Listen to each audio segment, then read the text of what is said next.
யோவான் நற்செய்தி அதிகாரம் 5. யூதர்களின் திருவிழா. உடல் நலமற்றவர் நலமடைதல். யூதர்களின் திருவிழா ஒன்று வந்தது. இயேசுவும் எருசலேமுக்கு சென்றார். எருசலேமில் ஆட்டு வாயிலுக்கு அருகில் 5 மண்டபங்கள் கொண்ட குளம் ஒன்று உண்டு. எபிரேய மொழியில் பெத்சதா என்பது அதன் பெயர். இம்மண்டபங்களில் உடல் நலமற்றோர், பார்வையற்றோர், கால் ஊனமுற்றோர், முடக்குவாதமுற்றோர் ஆகியோர் திரளாய் படுத்து கிடப்பர். இவர்கள் குளத்து நீர் கலங்குவதற்காக காத்திருப்பார்கள். ஏனெனில் ஆண்டவரின் தூதர் சில வேளைகளில் அக்குளத்தினுள் இறங்கி தண்ணீரை கலக்குவார். தண்ணீர் கலங்கிய பின் முதலில் இறங்குபவர் எவ்வித நோயிற்றிருந்தாலும் நலமடைவார். 38 ஆண்டுகளாய் உடல் நலமற்றிருந்த ஒருவரும் அங்கு இருந்தார். இயேசு அவரை கண்டு நெடுங்காலமாக அவர் அந்நிலையில் இருந்துள்ளதை அறிந்து, நலம் பெற விரும்புகிறீரா என்று அவரிடம் கேட்டார். ஐயா, தண்ணீர் கலங்கும் போது என்னை குளத்தில் இறக்கிவிட ஆள் இல்லை. நான் போவதற்கு முன் வேறொருவர் இறங்கி விடுகிறார் என்று உடல் நலமற்றவர் அவரிடம் கூறினார். இயேசு அவரிடம், எழுந்து உம்முடைய படுக்கையை எடுத்துக்கொண்டு நடந்து செல்லும் என்றார். உடனே அம்மனிதர் நலமடைந்து தம்முடைய படுக்கையை எடுத்துக்கொண்டு நடந்தார். ஓய்வு நாள் பற்றிய உரையாடல். அன்று ஓய்வு நாள். யூதர்கள் குணமடைந்தவரிடம், ஓய்வு நாளாகிய இன்று படுக்கையை எடுத்து செல்வது சட்டத்திற்கு எதிரான செயல் என்றார்கள். அவர் மறுமொழியாக, என்னை நலமாக்கியவரே உம்முடைய படுக்கையை எடுத்துக்கொண்டு நடந்து செல்லும் என்று என்னிடம் கூறினார் என்றார். படுக்கையை எடுத்துக்கொண்டு நடந்து செல்லும் என்று உம்மிடம் கூறியவர் யார் என்று அவர்கள் கேட்டார்கள். ஆனால் நலமடைந்தவருக்கு அவர் யாரென தெரியவில்லை. ஏனெனில் அவ்விடத்தில் மக்கள் கூட்டமாய் இருந்ததால் இயேசு அங்கிருந்து நழுவி போய் விட்டார். பின்னர் இயேசு நலமடைந்தவரை கோவிலில் கண்டு, இதோ பாரும், நீர் நலமடைந்துள்ளீர். இதைவிட கேடானது எதுவும் உமக்கு நிகழாதிருக்க இனி பாவம் செய்யாதீர் என்றார்.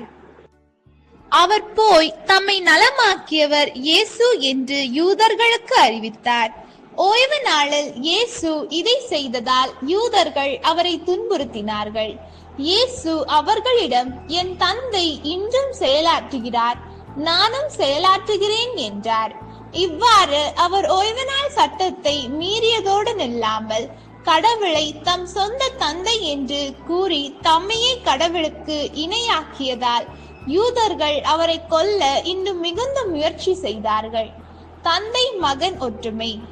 இயேசு அவர்களை பார்த்து கூறியது, மகன் தாமாக எதையும் செய்ய இயலாது. தந்தையிடம் தாம் காணும் செயல்களையே செய்ய இயலும்.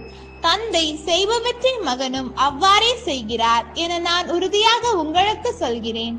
தந்தை மகன் மேல் அன்பு கொண்டு தாம் செய்யும் அனைத்தையும் அவருக்கு காட்டுகிறார். இவற்றை விட பெரிய செயல்களையும் அவருக்கு காட்டுவார். நீங்களும் வியப்புறுவீர்கள். தந்தை இறந்தோரை எழுப்பி அவர்களை வாழ வைப்பது போல மகனும் தாம் விரும்பியவர்களை வாழ வைக்கிறார். தந்தை யாருக்கும் தீர்ப்பு அளிப்பதில்லை. தமக்கு எல்லாரும் மதிப்பு கொடுப்பது போல மகனுக்கும் மதிப்பு கொடுக்க வேண்டும் என தீர்ப்பு அளிக்கும் அதிகாரம் முழுவதையும் அவர் மகனுக்கு அளித்துள்ளார். மகனை மதியாதவர் அவரை அனுப்பிய தந்தையையும் மதிப்பதில்லை. என் வார்த்தையை கேட்டு என்னை அனுப்பியவரை நம்புவோர் நிறைவாழ்வை கொண்டுள்ளனர். அவர்கள் தண்டனை தீர்ப்புக்கு உள்ளாக மாட்டார்கள். ஏற்கனவே சாவை கண்டு வாழ்வுக்கு வந்து விட்டார்கள் என உறுதியாக உங்களுக்கு சொல்கிறேன். காலம் வருகிறது, ஏன் வந்தே விட்டது. அப்போது இறைமகனின் குரலை இறந்தோர் கேட்பர். அதை கேட்போர் வாழ்வர் என உறுதியாக உங்களுக்கு சொல்கிறேன். தந்தை தாம் வாழ்வின் ஊற்றாய் இருப்பது போல மகனும் வாழ்வின் ஊற்றாய் இருக்குமாறு செய்துள்ளார். அவர் மானிட மகனாய் இருப்பதால் தீர்ப்பு வழங்கும் அதிகாரத்தையும் தந்தை அவருக்கு அளித்துள்ளார். இது பற்றி நீங்கள் வியப்புற வேண்டாம். காலம் வருகிறது, அப்போது கல்லறைகளில் உள்ளோர் அனைவரும் அவரது குரலை கேட்டு வெளியே வருவர்.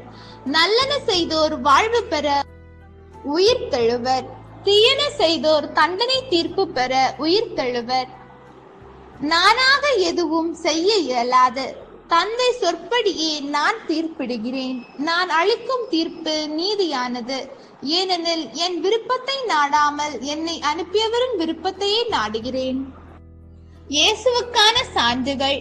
என்னை பற்றி நானே சான்று பகர்ந்தால் என் சான்று செல்லாது. என்னை பற்றி சான்று பகர வேறு ஒருவர் இருக்கிறார். என்னை பற்றி அவர் கூறும் சான்று செல்லும் என எனக்கு தெரியும். யோவானிடம் ஆள் அனுப்பி நீங்கள் கேட்டபோது அவரும் உண்மைக்கு சான்று பகர்ந்தார். மனிதர் தரும் சான்று எனக்கு தேவை என்பதற்காக அல்ல, நீங்கள் மீட்பு பெறுவதற்காகவே இதை சொல்கிறேன். யோவான் எரிந்து சுடர்விடும் விளக்கு. நீங்கள் சிறிது நேரமே அவரது ஒளியில் களி கூற விரும்பினீர்கள். யோவான் பகர்ந்த சான்றை விட மேலான சான்று எனக்கு உண்டு. நான் செய்து முடிக்குமாறு தந்தை என்னிடம் ஒப்படைத்துள்ள செயல்களே அச்சான்று. நான் செய்து வரும் அச்செயல்களே தந்தை என்னை அனுப்பியுள்ளார் என்பதற்கான சான்றாகும். என்னை அனுப்பிய தந்தையும் எனக்கு சான்று பகர்ந்துள்ளார். நீங்கள் ஒருபோதும் அவரது குரலை கேட்டதும் இல்லை, அவரது உருவை கண்டதும் இல்லை, அவரது வார்த்தையையும் உங்களுக்குள் நிலைத்திருக்கவில்லை. ஏனெனில் அவர் அனுப்பியவரை நீங்கள் நம்பவில்லை.